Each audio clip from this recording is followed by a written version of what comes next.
ఒక శబ్దం. అది మనకి ఒకసారో లేదా ప్రతిరోజు వినబడుతూనే ఉంటుంది. స్వార్థం.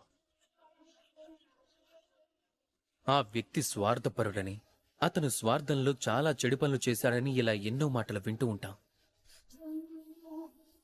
మామూలుగా ఈ లోకం స్వార్థాన్ని, పాపాలను భరిస్తూ ఉంటుంది. కాని నిజంగా స్వార్థం అంత నీచమైనదా? లేదు.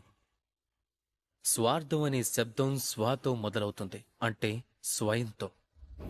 అంటే ఏ కార్యంలో కేవలం స్వయం అనే అర్థం ఉందో, కేవలం స్వీయ లాభం మాత్రమే ఉందో అదే స్వార్థం.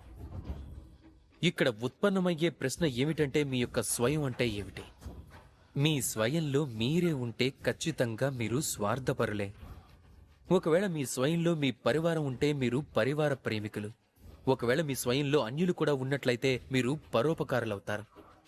ఒకవేళ మీ స్వయంలో ఈ లోకం మిళితం అయ్యుంటే అప్పుడు మీరు పరమార్థులవుతారు. మీ స్వార్థానికి దూరంగా వెళ్ళకండి. దాన్ని విస్తరించండి. మీ అస్తిత్వాన్ని విస్తరించినట్లయితే అప్పుడు మీ స్వార్థం స్వయంగా పరమార్థంగా మారుతుంది. రాధా కృష్ణ.